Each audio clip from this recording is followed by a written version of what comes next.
tayo bawa friend. Bagay, kung nilabahod siya, uulat mo.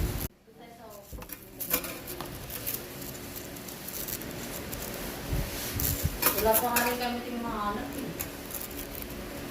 Wala ba? Wala pa rin yung mga anak. Sabi niya wala ka na. Akala ko sa tulumar ka. Bagay po. Pwede yung bahay. Dito nga may tinuro ko na kasi ako dyan sa kanila man. Mabait ako dyan. Ayaw kami bawasan eh. Tsaka share naman Yes, din nila. pagkarami kasi. Malaki rin na share. Baka may bisita tayo, mawaway sila. Sa ordo, tingnan mo doon kung bahay yun. Oo. Kung nakuha na. Kung tinukulit nila teacher ko rin.